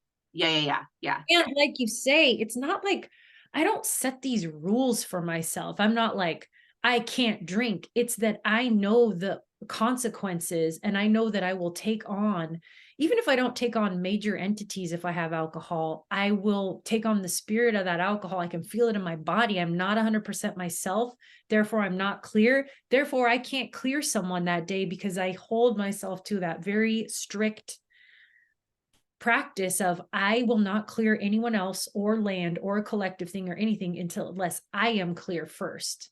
So Mm-hmm. that's kind of how it came out. It's not some dogmatic thing of Right. like, it's a practical of like, people who have, operate heavy equipment or are flying airplanes should not be down in vodka while they're doing it. It's a occupational thing for me, which then has translated into to my lifestyle because it's not just occupational. It's just it's my life. It's how I live.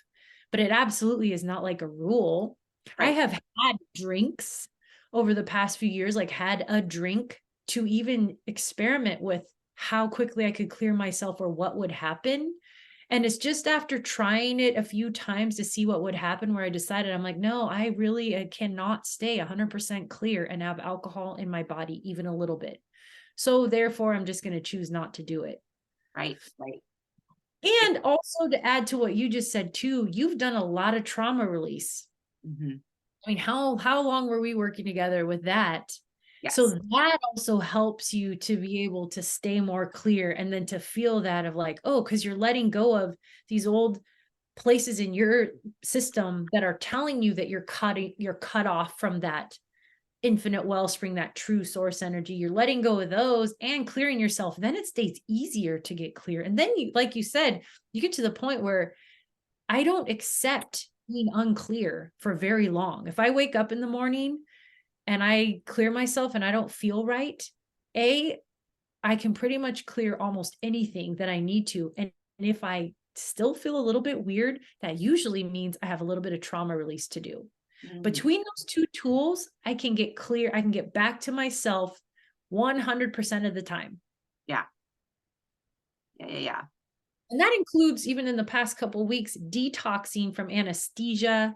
They gave me fentanyl when I was under. I didn't even know that till I came out. I mean, my body has had a lot. And so I can do that with a combination of clearing and trauma release. For me personally, I've been able to clear myself with those tools no matter what comes up in my life thus far over the last few years.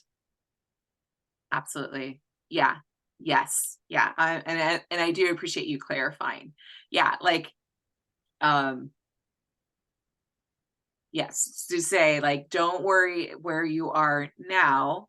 If you need, or if you feel like those comforts are what help you get through your day. I don't want to say like, get rid of all of them and then you can clear yourself. Like, no, no, no, no, no. That's not what I mean. I'm just saying the felt Might experience. help you move on from those. Exactly. Exactly. But Like, we've had that like someone who was struggling with alcohol as a coping mechanism and just the self-discipline part wasn't quite cutting it, and we did a clearing for her and removed some old contractual elements, inherited things, and it just got her over the edge of being able to cut back and then go longer in between to then where she can address some of the more like nervous system trauma release stuff to get to the real root of the problem. But it did actually help her get over the hump to start to recover from alcohol use. So exactly. steering can help you clear your physical body over time and your like behaviors and such. Exactly. Yeah. And that's what I really wanted to like get home, like put home. Like, and like you said, this is energetic hygiene. This is brushing your teeth. This is cleaning your home. Like and it is that simple as well. Like doing a basic clearing protocol daily is to just remove the detritus. And like it gets scary for some people when you talk about entities and that kind of thing. And there are larger things that that, like you said, trauma release will get into to help with the more hardcore stuff. But most of the time, for a lot of people, just basic clearing, basic energetic hygiene is enough to really start the ball rolling where you're like, oh, okay, like it's easier to let go of the coping mechanisms that I know aren't particularly healthy or helpful. Uh, that will then lead to the other stuff so that then you are ready to release the big things, like simple little steps that in aggregate have a huge felt effect is what we're talking about. Yeah. And a lot of the time, we um aren't taking the steps to help ourselves Right. because yeah, we have a little bit of stuck trauma in our systems and entities are ramping down, like what is the word? Not ramping down. What am I trying to say? Clamping down on anyway on that. Yeah, they amplify that shit. Because I think it is our design to want to go back to optimum health. That's why our bodies are really good at self-healing under, when they're in like the optimum environment. So removing all these extraneous things will often be the key to you even addressing your deeper wounds that seemed way too scary to look at before. Exactly. Exactly. Yeah, yeah, yeah. There Oh, was one, there was one other thing I wanted to add to that, but I think it slipped away. I don't know. I had something. It's gone. Flew away. I say I would love like because I wanted this to be mostly about just like the clearing and how you came up through the protocol, but we have to get back together again and talk entities. Like because especially right now, with the chaos and people are starting to awaken faster and faster, but it also means having to confront some really fucked up stuff that a lot of people aren't like given a language for or a context for. And like to normalize the conversation around entities, I think would be really good. And especially, I mean, you are again the person to talk to about that because like you are able to actually like see and then experience all the different levels. And yeah, I would love to do that with you. And that's a tricky one because, again, people who aren't ready to deal with what's going on internally, Right. bodies and their nervous systems, when you start talking about this stuff, they love to grab onto that and then they'll work themselves up into being afraid or worried or terrified or this is scary.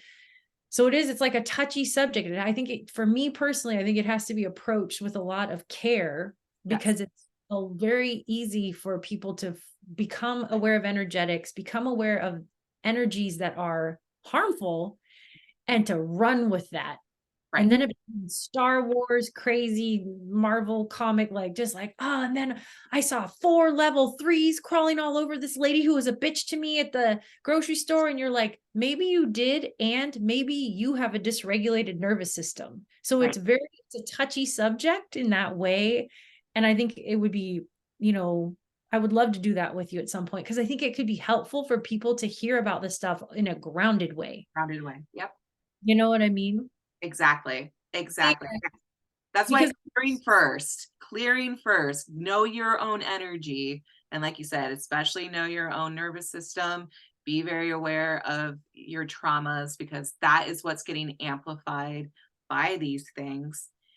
And also know that these things exist and that yeah. you are in constant contact with them. And we have to, the reason why I want to have the conversation is because there's still a whole lot of religiosity around it. There's a lot of like you said, like we don't want people giving their more of their power to these things. And Yeah. so doing that, like having a conversation about it and providing as much useful information as possible, I think is necessary. Yeah. Yeah, and the fact of it is that once you know what you're capable of, you have the tools and you've done enough healing so that you can stay in your body no matter what visuals pop up, no matter what information comes to you. Yep. Nothing is that scary anymore, Exactly. ever. I've done hundreds of clearings now, and that's not even that's just with clients. That's not counting what I clear on a daily basis out of myself, whatever.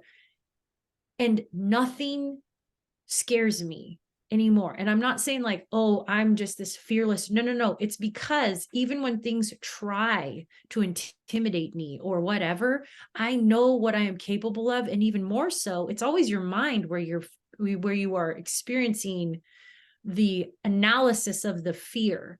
So Yes. if you can just let even if your nervous system fires up a little bit, like a little bit, that's how my body used to let me know entities were around, was like a little bit of a panicky response. Yes. When you get to the point where you can let that panicky response happen and still not be afraid because you know that you're not actually in danger, because you know what I'm saying? It takes a level of skill and capacity and time and practice to get to that point, but nothing is scary anymore when you do that.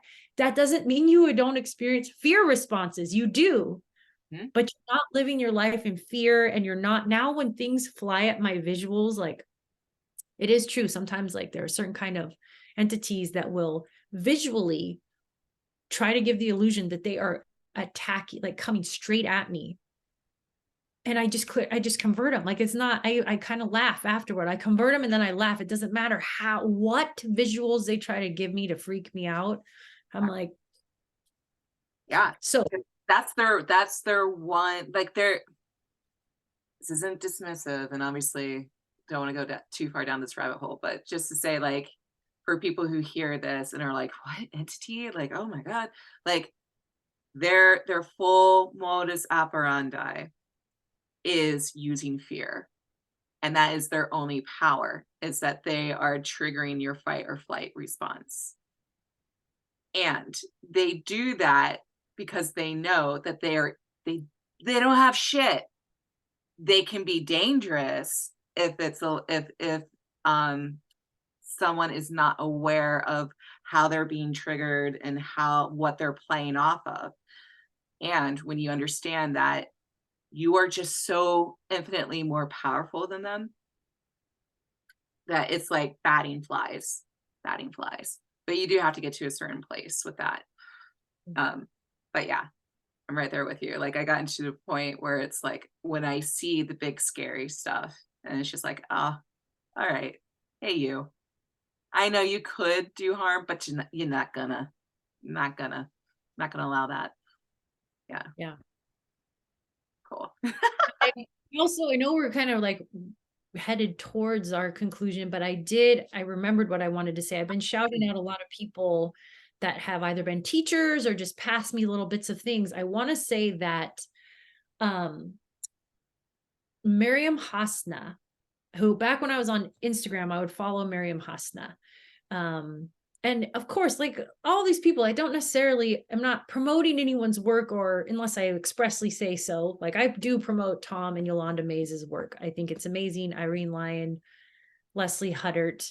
If you want remote spirit release, Tina Dodd and Kara McKieran. It doesn't mean I necessarily agree with everything that Miriam's ever taught, but I do want to give her a shout out and credit, that the term energetic hygiene I got from her.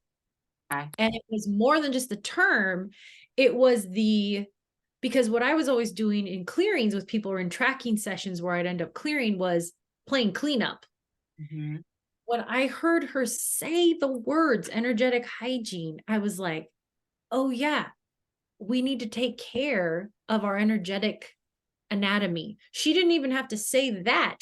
Just the term energetic hygiene to me implies something that you maintain. Yep. And that shifted my perspective around it. And when I started enacting that, um, of like daily checking my energy field, and also realizing it doesn't have to be some long drawn out thing. It's like you brush your teeth, you do your energetic hygiene, boom, boom, boom, you're ready for your day. Exactly. Um, that and that consistency helped to build that resiliency in my field, along with the trauma release that is continually helping me physically, mentally, emotionally, all of that. So I did want to bring that up too, is that's not a term I came up with. Right. I got it from Miriam, and it shifted the way that I thought about my own energetic anatomy. Oh yeah. And now it's a widespread terminology, energetic hygiene. Like I hear it everywhere. Yeah. Every, yeah. Which is good. Good. I'm glad because it grounds the practice. Yeah, I feel like that, in schools, hopefully in educating children in the future, you'll be taught about your own energetic anatomy and your own nervous system basics before you ever learn, the higher, geography and whatever, social studies. It's like teach these kids this when they're little, because little kids love to play around with frequencies and they are so much more aware of them. Their Yeah. little abilities haven't been shut down yet. So you want a 3-year-old to teach them how to send a purple bubble blasting out of their heart. They love that. I've worked with a lot of moms who come to me wanting help for their children. And I primarily am like, we got to work on you. Because if you are the mother of young children, your field directly affects your children's field Right. by Right. working on your own. And then I'll tell the moms, I'm like, okay, when you're doing your hygiene, make it a game with your toddlers. Be like, okay, now we're putting our bubble up and now we're pulsing and they love it.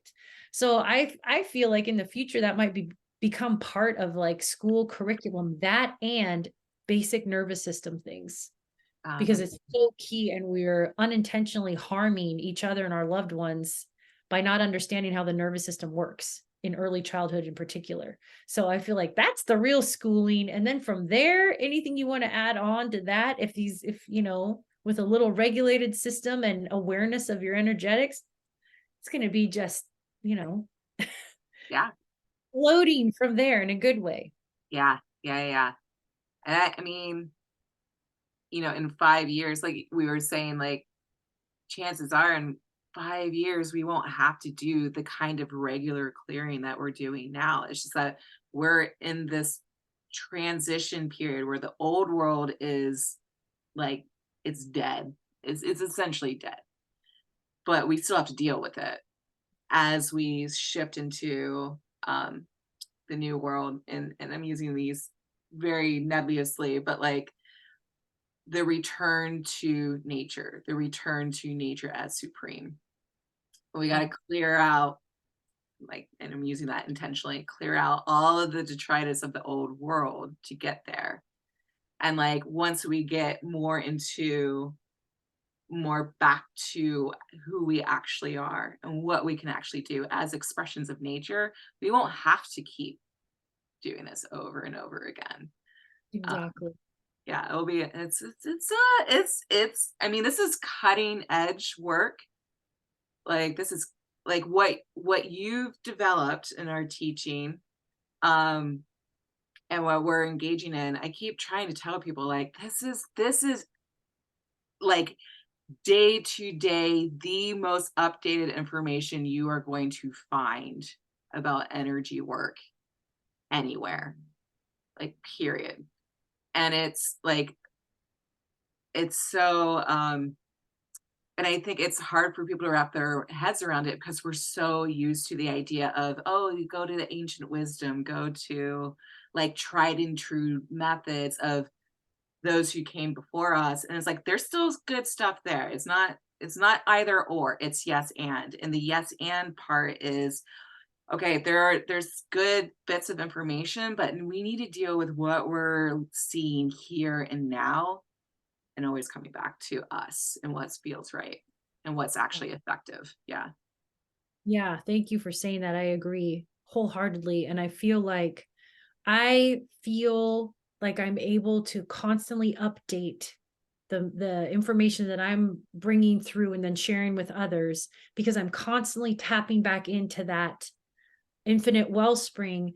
But what I'm not interested in is everybody just listening to my constant updates. I think that can be helpful to a point, but what I want to do is, my passion at this point is teaching others to tap into that themselves so that they aren't just taking my word for it or anyone's word for it. That's where it's at. And my goal is by, somewhere maybe midway through 2024 for me to not be doing clearings for other people anymore. I've already really pared it down from doing 16, 17 a week to now we're like max 3. And I'm just like, because and sometimes it's still very helpful to get, again, people get their heads up out of the water so they can take a big breath and see what they need to do in their next step. So I think the helping and the teaching and all of that is still part of it. And I just feel like I'm moving out of it, and it feels great because clearing is exhausting. And you build capacity for sure, to where like doing 17 in a week, I was doing that all through the fall and winter, and I was able to do it. And it is not sustainable in the long run, like forever, which is how I also know it's not aligned to continually do it for others forever. Yeah. Because, then if it's draining you in that way, then it's not filling up that infinite. So it's like baby steps. And the more people like yourself are starting to do this for themselves and then even for others, it spreads out the workload to where to Exactly. help with this, kind of like evolutionary process with it. I completely agree. I mean, there's so much cleanup that is needed, which is why everyone needs to learn this. Not only, like, obviously, self first, always, always, always do you first. And there's such an effect when you just have energetic hygiene and how that affects the people around you, and the aggregate effect of them being like, oh, okay, so I also need to engage in this. And then that clears the spaces around you. That has such a cool butterfly effect that is very, very needed right now. And then, like, yeah, the bigger stuff that shows up, you have people who are built a little bit more for it, that can engage in that. And there's a lot of it. There's a lot of fuckery out there, and there is a rapid increase in getting rid of it all. And I think that's really exciting.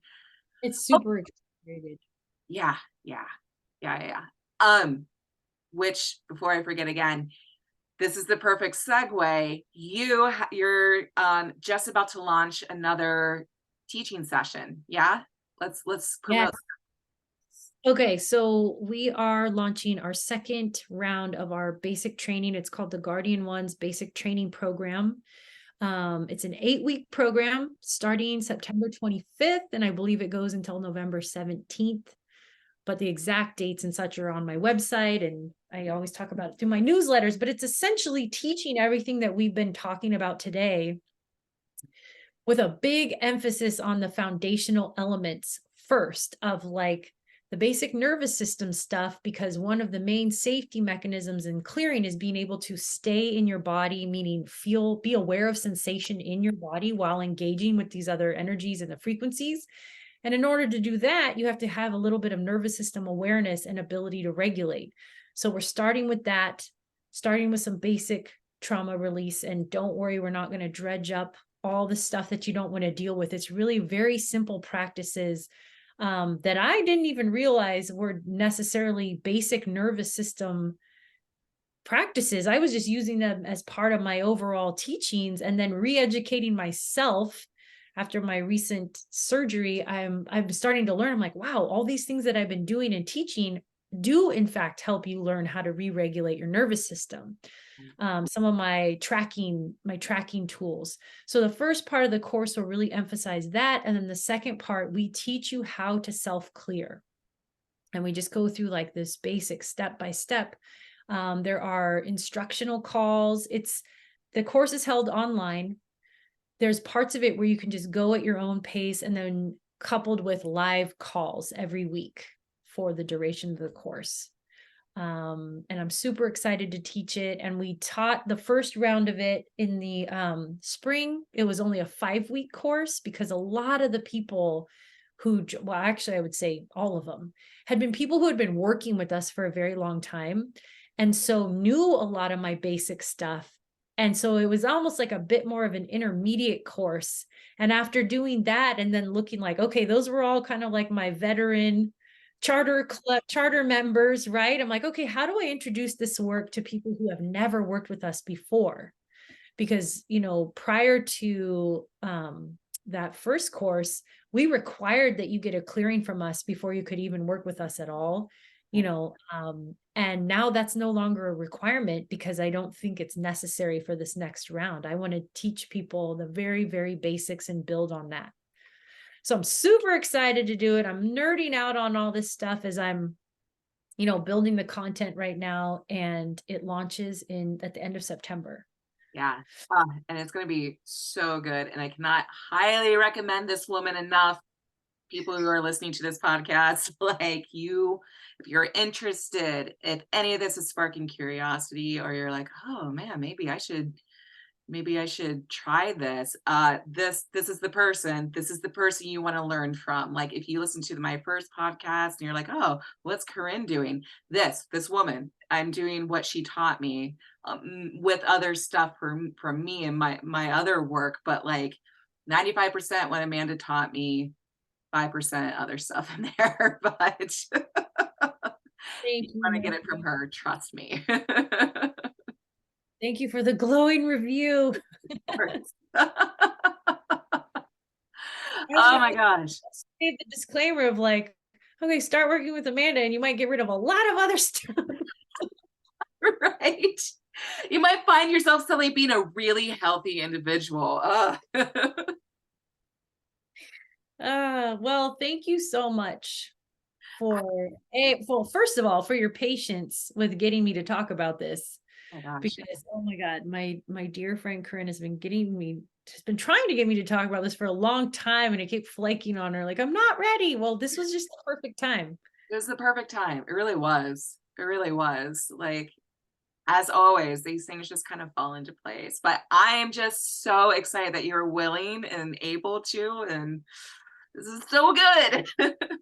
First of many nerd out sessions. Absolutely. Absolutely. I can't, like I said, there's so many different topics that I'm like, it's got to be Amanda that I talk to about these things. So yeah. Yay. Yay. All right. Well, thank you so much. I really appreciate your time. Don't go anywhere after I stop recording. Okay. But all right, everyone. Thank you so much for joining us. I hope this conversation really helped with what clearing is. Just like, at least, actually, it was a pretty big deep dive. So at this point, I think you have a good understanding of why it matters and what it's doing for you and why you should start to engage in it. So I hope this was informative, and we'll all talk to you soon. All right. Bye.